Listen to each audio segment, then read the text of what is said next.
عشان آخر ما هتتنا وصل خلاص يا يابا ما تشيل هموم كتير يا ودي آخر ما هتتنا وصل خلاص together تعالوا نبني بلد together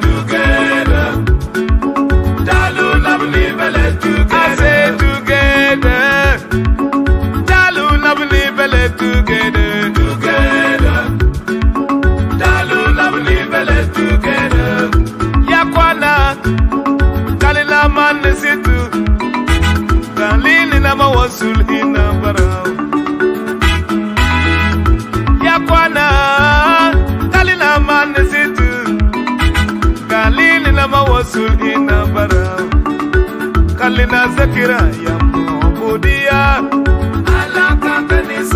Kasa kwanal kankani fika shumtimsa Ala kanki miye Kalina zakira ya mobudia Ala kankani saidu Kasa ninal kankani fika shumtimsa Ala kanki miye Ashan kida nina wasulu Akir mahatatana ya Nina wasulu Akir mahatatana Akwana alisa keninu Kalita wuru Yaude Akir mahatatana wasul kalas Ululu Akir mahatatana wasul kalas Together Dalu nabni bele together Dalu nabni bele together I say together Dalu nabni bele together Dalu nabni bele together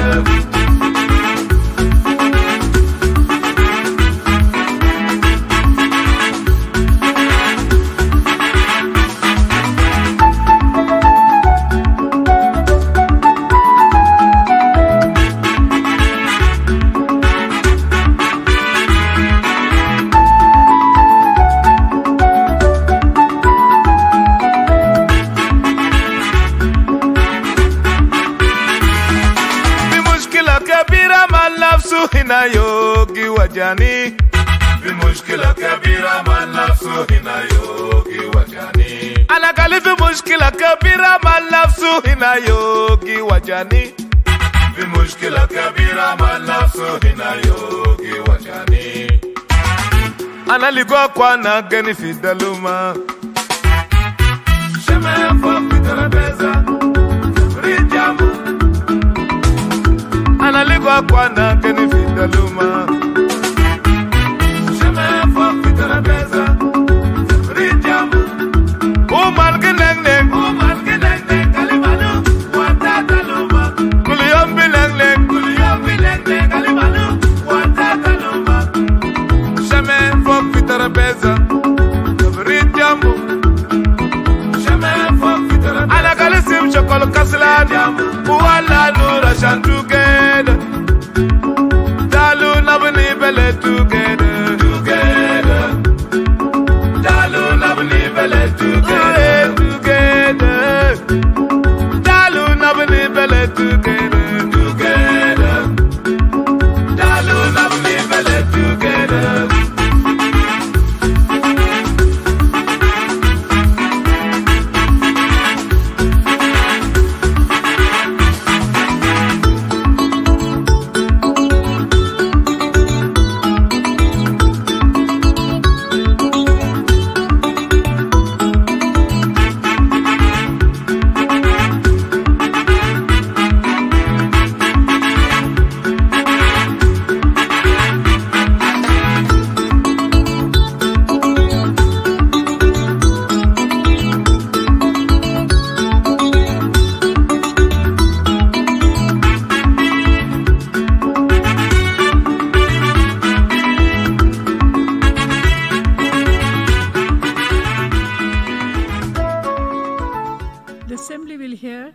Address by Her Excellency Rebecca Nyandeng de Mabior, Vice President of the Republic of South Sudan. May I request protocol to escort Her Excellency.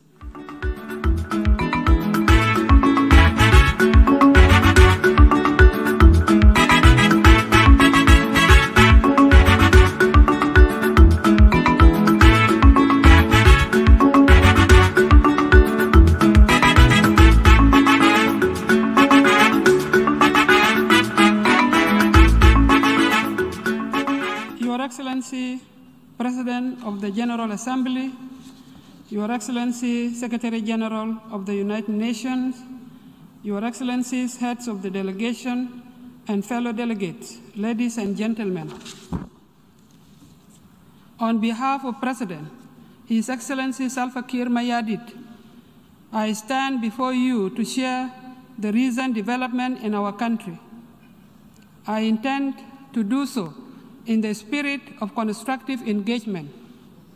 On July 9, 2011, we emerged from a long liberation struggle against oppression and domination. After 10 years of independence, we remain on a path of nation building founded on the vision and inspiration of our liberation struggle and what we have committed for ourselves under the Revitalized Agreement on the resolution of the conflicts in South Sudan that was realized through the support of the UN, the AU, and key friendly nations. While our determination to fulfill implementation, to implement the provision of the agreement has been impacted by many challenges, foremost of which is the global COVID-19 pandemic outbreak and the limited resources needed for its implementation. It has enabled the formation of an inclusive transitional government of national unity, the establishment and operation of local governments, and setting up of the transitional National Legislative Assembly that are fervently serving the people.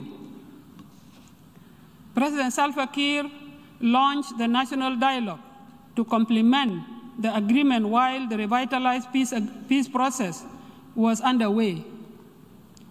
The National Dialogue followed a bottom-up approach, conducting grassroots consultation that covers all the regions in the country and articulated the views and recommendations from the people on the South Sudan they would like to see and of a government that would be serving them. The President received the report of the National Dialogue in May 2021 and pledged to implement its recommendations. The same recommendations are providing the foundation as we embark on the process of developing our first ever constitution. Mr. President, the Revitalized Agreement and National Dialogue are necessary historical steps in our country's quest for peace, but we are still far from building a nation that can provide essential services and development for our people. As national leaders, we admittedly have occurred mistakes that may have disappointed our friends, supporters, and the world.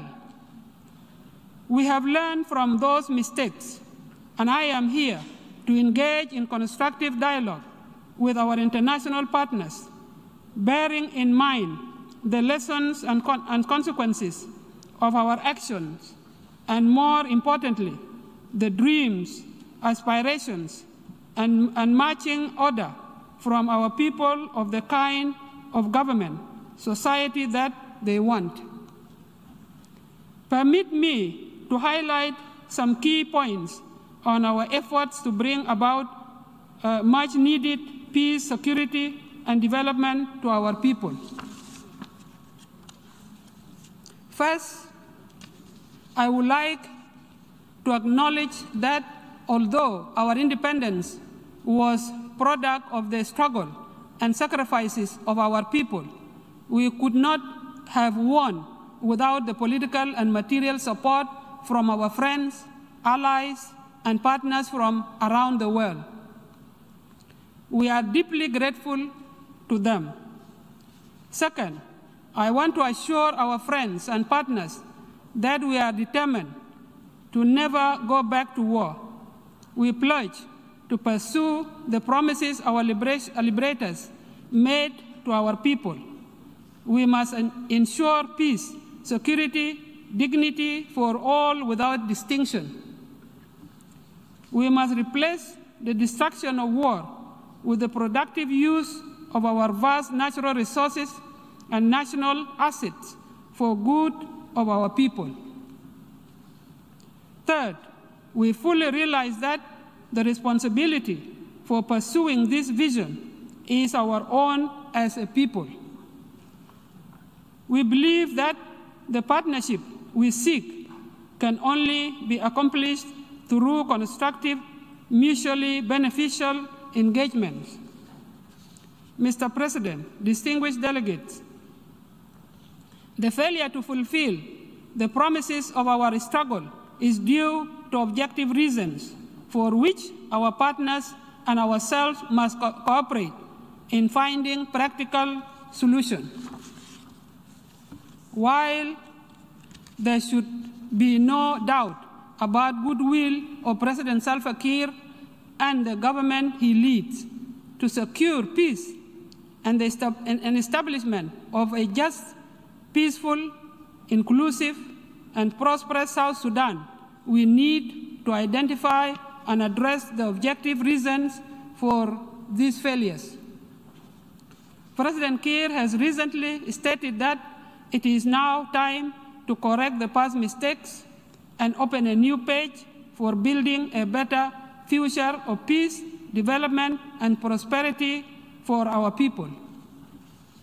Mr. President, we should recall that at our independence, the international community pledged to help build the capacity of our infant country in all areas of nation building. As a result, the United Nations mission in South Sudan, UNMISS, was created to help establish the foundations of our new nation. However, after the outbreak of war, that vision was abandoned, and priority was placed on protecting civilians and providing humanitarian assistance. As a result, support for capacity building of the state was terminated. The protection of civilians is a priority. As the Vice President responsible for the humanitarian cluster in our government, I champion this cause, but it should not be at the expense of capacity building and sustainable development. Building state capacities to govern responsibly and effectively is essential. It is also necessary to guard against the unintended consequences of dependency on humanitarian assistance. With the constant improvement in peace security, it is time to transition from emergency and place our efforts to resetting the sustainable development agenda. The development of the Revitalized National Development Strategy is the government of South Sudan's clear and deliberate roadmap to accelerating the implementation of our axis while laying the foundations of sustainable peace and the stabilization of our economy. It is a painful and shameful situation for a country endowed with vast, fertile land to be regarded as poor. We must ensure peace and security in the country and double our efforts to support our people who wanted to return and are returning to their areas of origin, for them to participate fully in nation building and contribute to bringing food security in the country. At the core of our efforts are the youth.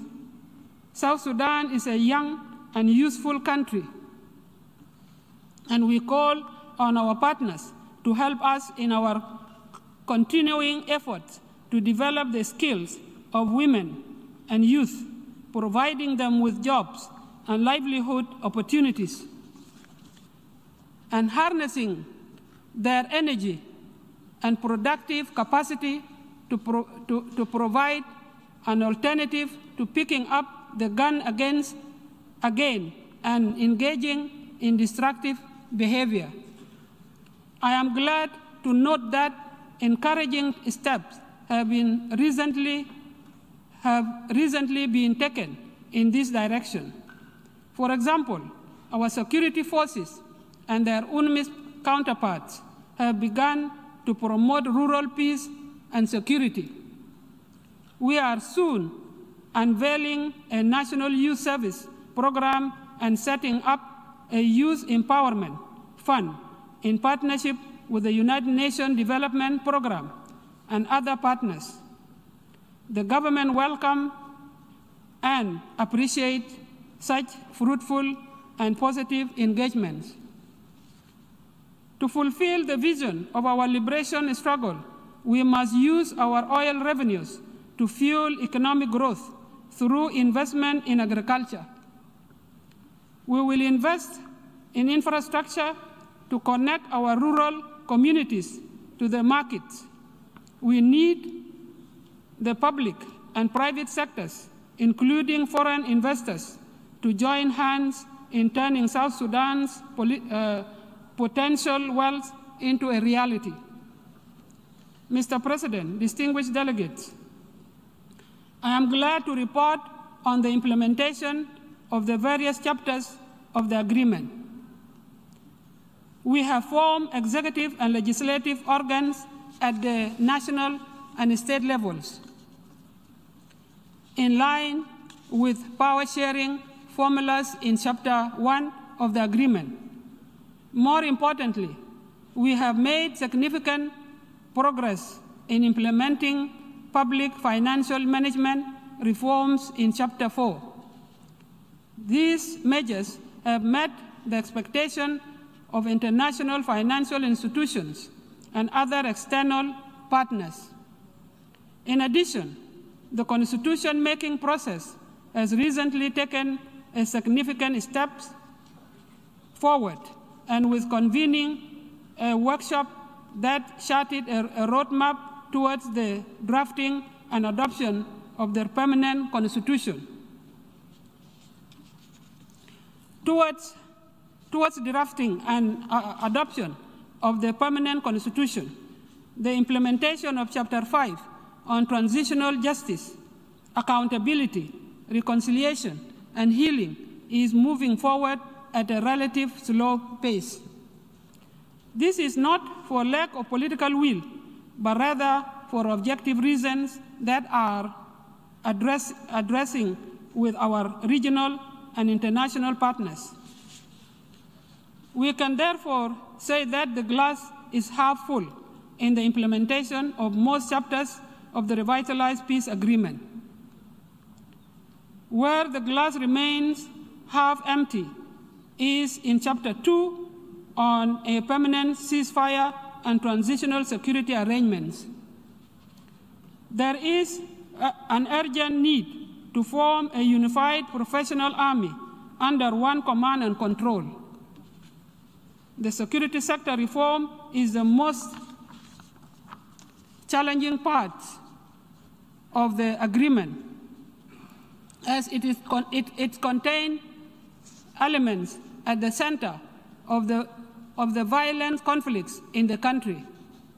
The parties to the agreement and other stakeholders should continue dialogue to build the mutual understanding and confidence needed to address and resolve long-standing differences. Building sustainable peace requires inclusivity, collective investment, determination, diligence, and patience. Mr. President, having celebrated the 10th anniversary of independence this year, the next decade, the United Nations Decade of Action to deliver on the SDGs by 2030, is an opportune moment that coincides with our efforts to develop the country's economy by investing in agriculture. Moreover, with the youth estimated at 73.6% of the population, the government promises to leverage women and young peoples, contribution to agriculture and economic development. Distinguished ladies and gentlemen, climate change has already impacted the lives of at least 1 million people across South Sudan. Torrential rains have resulted in the worst flooding in 60 years and have inundated villages and towns and destroyed livestock. South Sudan has developed and submitted its second nationally determined contribution, which lays out the framework of the country's string commitments to Paris Agreement and its contribution to the global effort to reduce emission to below 1.5 degrees Celsius, despite the country already having amongst the lowest carbon emission. The NDC not only places the country towards a sustainable low-carbon growth pathway, but also developed its resilience against climate-induced shocks and stresses.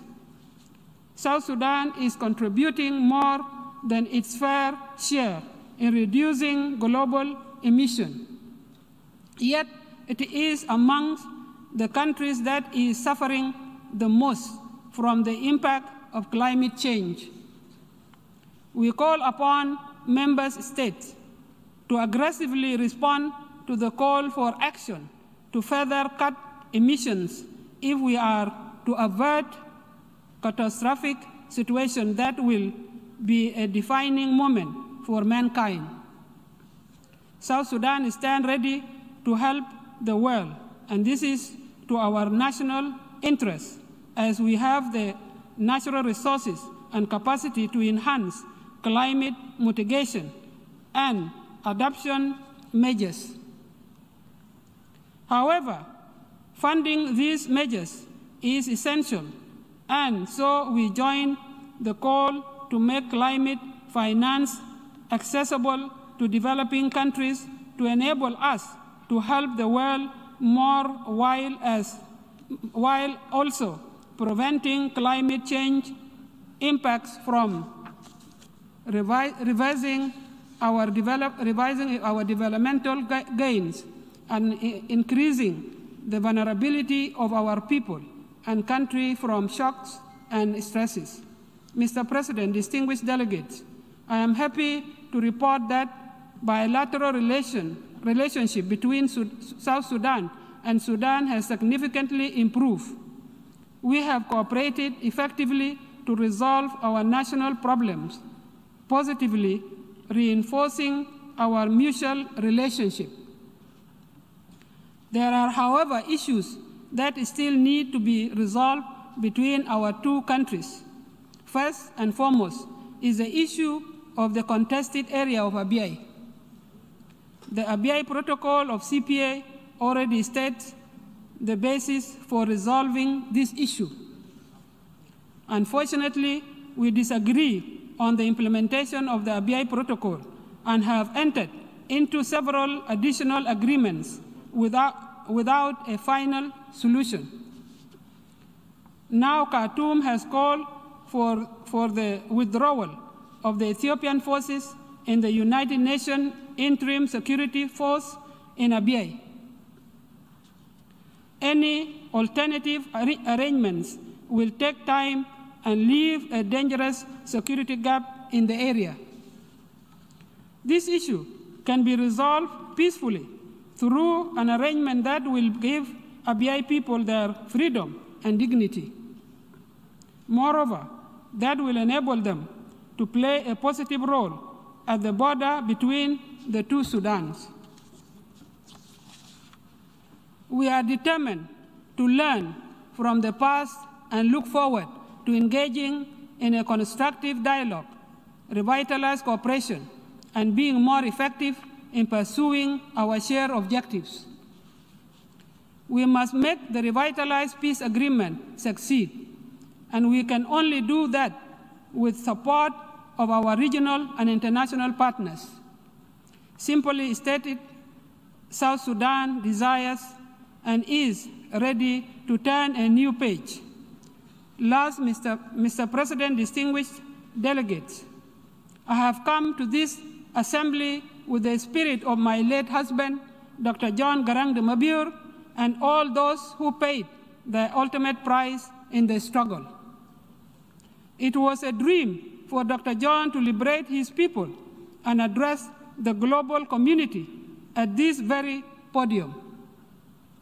Being here as a female vice president from an independent South Sudan realized Dr. John's dream. Thank you, Mr. President and distinguished delegates, for this opportunity and your attention. On behalf of the General Assembly, I wish to thank Her Excellency Rebecca Nyandeng de Mabior, Vice President of the Republic of South Sudan, for her statement, and I request protocol to escort Her Excellency.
Kalita wuru yaude akir mahatatana